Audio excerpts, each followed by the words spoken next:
So you made it to the final lecture in AMP1 lab. This one's going to cover the eye and the ear. And behind me over my shoulder you can see this is the same model right here for the eye. This looks very similar to the model that you have in your textbook. So we're going to cover this one in a lot of detail just so you know for 100% of what you expect from the eye and the ear models. Let's get started. So vision. So vision is how you perceive stuff from outside, and then how does your brain use chemical signals to say that this is this color, this is this shape, this is what's happening here. And all you're doing is you're interpreting wavelengths of light. And the wavelengths of light that we can see is anything above 400 and anything below 750. So what we see as light, we only see a very, very, very narrow wavelength of light because we only have 3 different cones that absorb different wavelengths within that narrow range of 400 to 750. Anything below 400 is going to be ultraviolet. Anything above 750 is going to be infrared. And that's a different spectrum. So different animals with different types of chemicals in their visual receptors, they can perceive those other types of wavelengths. But unfortunately for us, we only have 3 different types of proteins that we make, and those proteins only act to 3 different wavelengths of light, 3 ranges of wavelengths of light. And another thing to kind of pay attention. I know this isn't in red, so I know it's not going to be on the final, but this is something that you could be asked in your lecture class, and because we have the time for this, I want to spend some time and talk about it. Have you ever seen a rainbow? If you've ever seen a rainbow, you know that it's red, orange, yellow. So it's red, orange,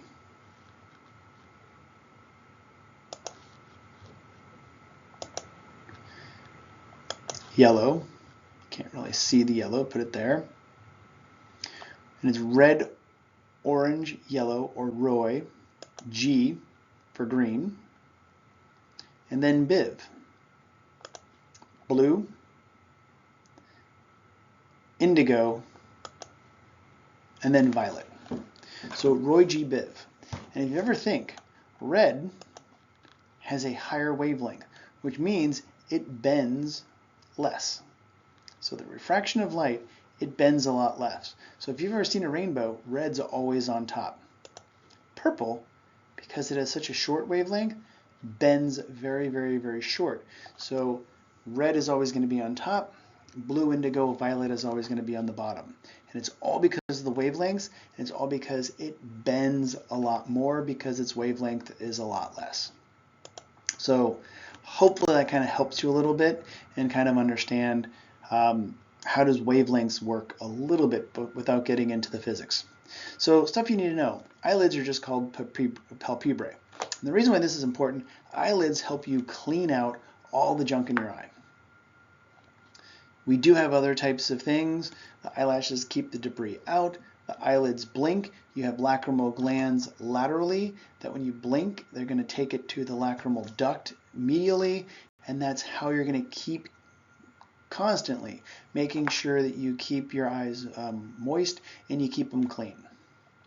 You have another protective layer on top of that. You have an area called the conjunctiva. And the conjunctiva in most of the models that I'm going to show you are not there, but it's important to know because this is the layer that first gets infected. And all of us has heard of conjunctivitis at one time or another, and conjunctivitis is just that infection with either viral or bacterial conjunctivitis that makes your conjunctiva red, or some people just call it pink eye. So here's that lacrimal gland that I talked about. That's lateral, and when you tear up, the tears go medially, and they go through this lacrimal duct and then down this duct and into the back of your throat. That's why all of us at one point in our life have said our tears are salty. Either they've gone down the back of your throat into your into the back of your tongue where you do have some salt taste buds, and you can taste them as salty. Some of you lick tears off your face. But this is how you're going to keep your eyes clean. And this is the model I kind of mentioned before, where I said that a lot of the structures from this model are going to be on your test. And the model that I used in class is this one right here. So this is the model we use in class. This is the model that I have the picture of, and this is the model that I expect you to memorize backwards and forward. In fact, you should know everything about that model because that's the model that I'm going to ask on the test, but I can also ask anything on here. And like most of these models, where do I start? There's a lot of things in red, and what's the easiest way to start and memorize all this material? And for the eye, because we're using light, why don't we start with where does light hit first? So the light is going to hit the cornea. And right behind the cornea is an anterior chamber. It's not in red, but I just want to say that there's a chamber there with fluid. Behind that, you have your iris. And your iris is going to be the colored portion of the eye. And in my case, I have brown eyes, so I have a brown iris. That space in the middle is called the pupil. The pupil can get bigger to let more light in, or smaller to let less light in. And if you've ever been to the movies in the middle of the day, you walk out of the movie theater and you're just blinded by the light, it's because your eyes have been adjusted to dark settings. When you walk outside, it's bright. So your pupil is very, very, very dilated. It's very big. And then when you let in all that light hits the back of your retina, and then it kind of bleaches out the photoreceptors. So you kind of go blind a little bit. But right after light goes through your pupil, it's going to hit the lens. And the lens is going to be held in there by suspensory ligaments, which are going to be held in by ciliary bodies. And the easiest way to do this, and how quickly does your eye accommodate to near and far? Look at a pen, look far away. Look at a pen, look far away. And you can see how quickly the brain is going to tell the ciliary bodies to pull those suspensory ligaments. And when they pull those suspensory ligaments, they make the lens flatter. When they relax them, they make the lens fatter. And all that's happening there is allowing this lens to focus the light on the retina layer. After you get through the lens, you have the vitreous humor, which is the vitreous body. If you get to do the cow eye dissection, you come out and all this clear jelly-like stuff comes out. That's going to be the vitreous humor. And the vitreous humor is important because it wants to keep the shape of the eye.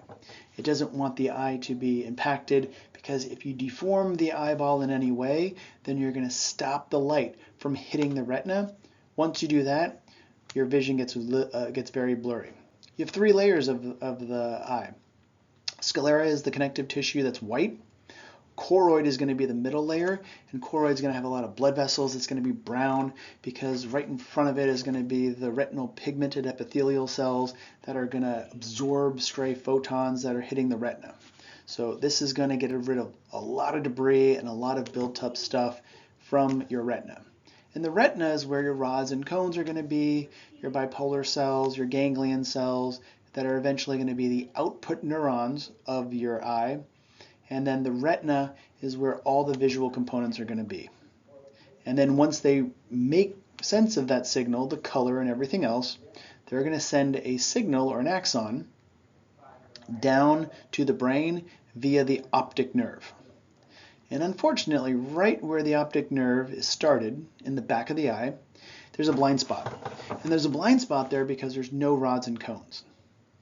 So that is why this area is called your blind spot. And if you've looked, we've covered everything, except for this right here. This right here, I like to think of it as a dartboard and the center of a dartboard. The dartboard is called your macula lutea. If you've ever heard of macular degeneration, the macular region of the retina is where you have the most cones. So whenever you turn your head from side to side, you keep turning your head because you want your eyes to start focusing on different parts. So the photons or the light is going to hit the macula. You get the most high definition or high resolution information by focusing that photons of light on your macula, and the center of that is your fovea centralis. And this is kind of everything. So whenever you talk about optical components, it's anything that light goes through. So cornea, aqueous humor, lens, vitreous body, light's passing through all that. So they're all optical components. Not necessarily for the lab, because all I want you to know, what are the structures if I pointed them out? And this is just a close-up look of the front, where you have the cornea, anterior chamber, iris, pupil, and then the lens and the ciliary body and the suspensory ligaments. And this is how that fluid is kind of be moved around in the anterior chamber.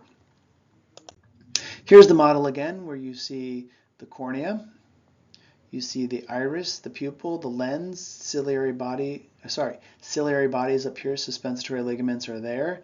And then here you can see this is where the vitreous body is. And if you look right back here, and if you pay close attention to the lecture and to the videos I have, they're going to be a lot better than what I'm going to do right now. So right now, if you looked at the back of the eye, you can see there are these numbers. And there are these numbers right there. One of them is going to be pointing to the macula lutea. One of them is pointing to the fovea centralis. If you look, the one that's pointing to the whole thing, where my finger is, that's the macula lutea. Where my fingernail is pointing, that's your fovea centralis. So I won't be able to show you a good view of it because this is a small camera view, but on the video that I have for the class, it will go through all of those structures in a lot of detail. We have many different models for this. We have these, they have different muscles. You can see the iris, you can see the lacrimal gland here, and then you can see that's going to be medial over here where the nasal bone is. You can see that's the pupil, iris, and then they have these muscles. Well, these muscles are just as important as all the other parts of the eye. And here is the model you'll see for the muscles in the Gardens campus. And you have 6 muscles to memorize. 4 are going to be rectus, 2 are going to be oblique. You have one oblique on top called superior oblique. The superior oblique goes through a trochlea.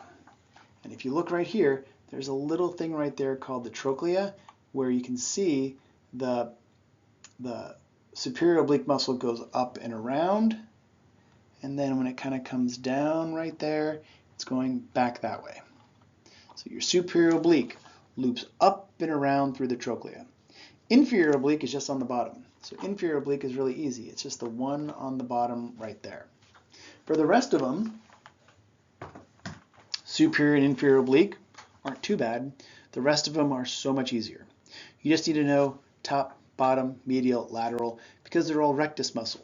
Rectus muscles go front to back, so superior rectus, lateral rectus, inferior rectus, medial rectus.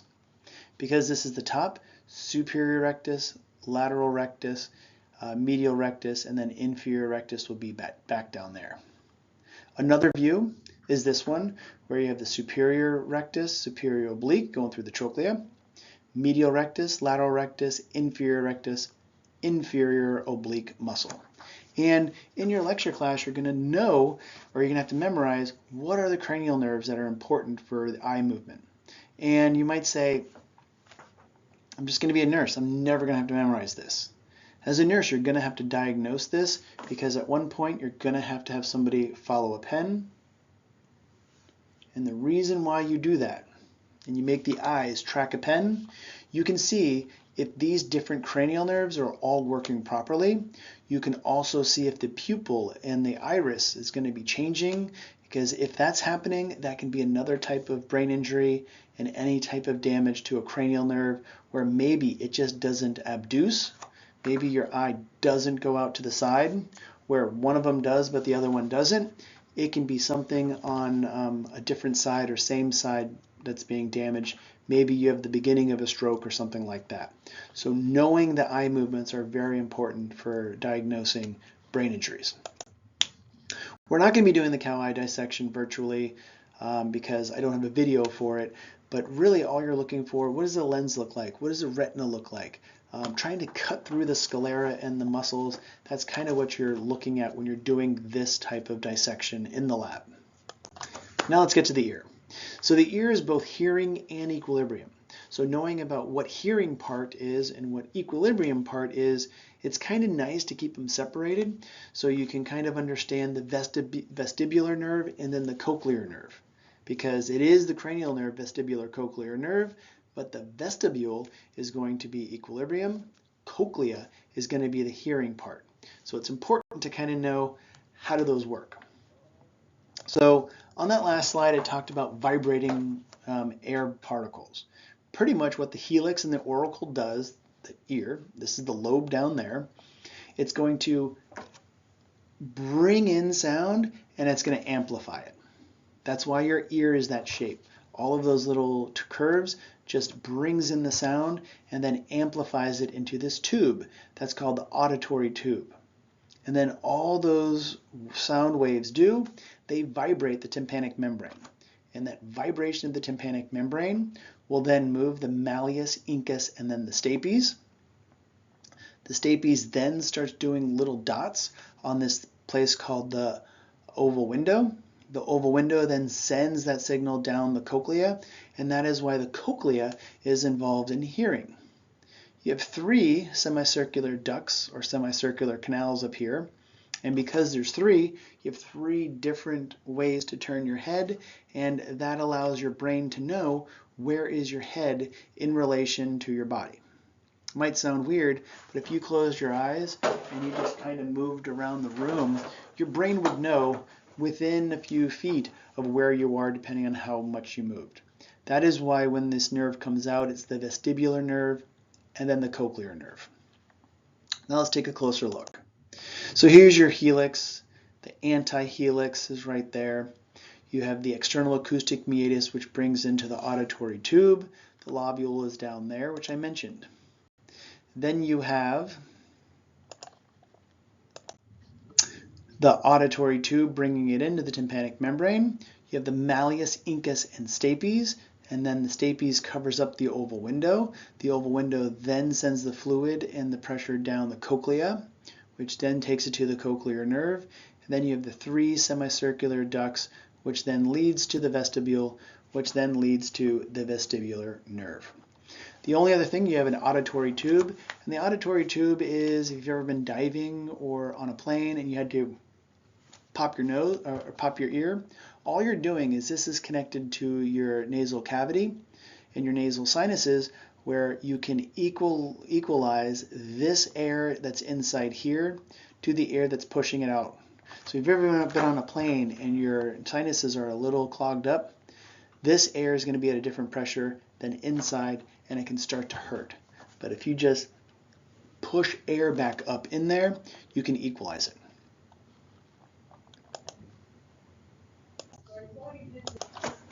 So when you're looking at the middle ear is going to be the eardrum, and it's going to be the bones. And if you're sitting there and you're like, well, what are the bones? What are these ossicles actually, what are they? These are real size ossicles for a human ear. And you have your malleus, incus, and stapes. Sometimes they're called the hammer, anvil, and stirrup.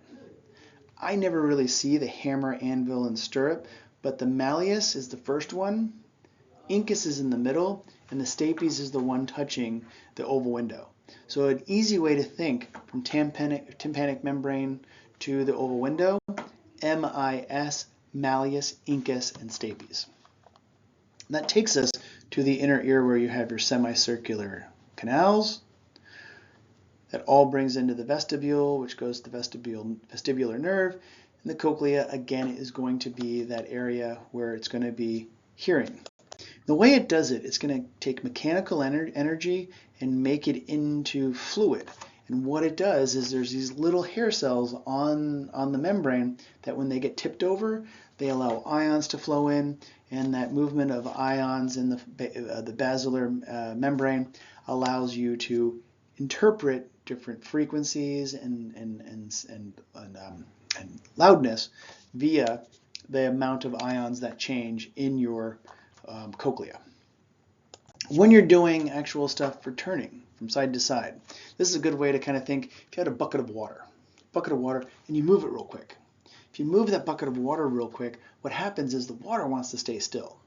So if you're moving your head and you're moving these semicircular ducts, what's actually happening is fluid inside them will stay stationary.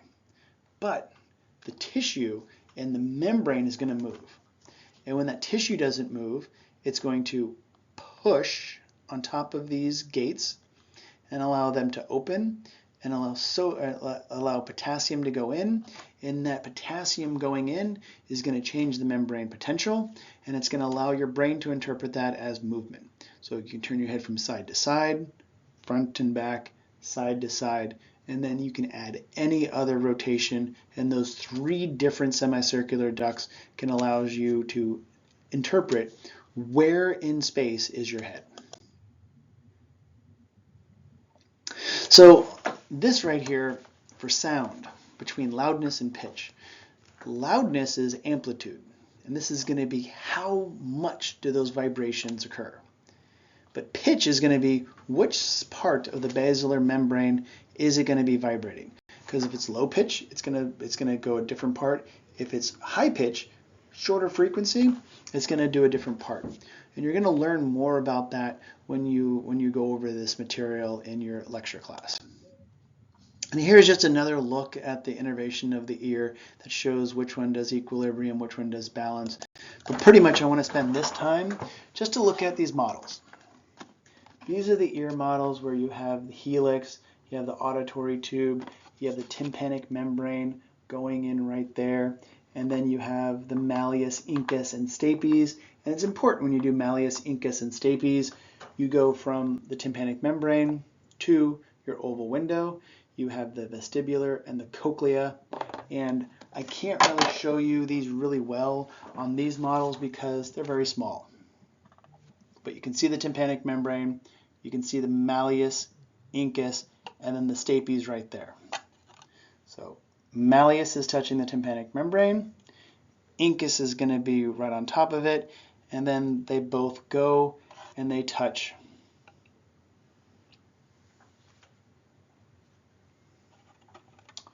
Where is it? They're going to go right there and they're going to touch the oval window. Here are the semicircular ducts with the vestibule. Here is the cochlea and the cochlear nerve. So we do have a couple models for these. They have the big one right here. And pretty much when you are reviewing this and you're going over all this, make sure you spend some time on each different model so you'll understand the different structures you need to know. And that concludes every single thing that can show up on your final for AMP1 lab. Good luck, and this semester is almost over.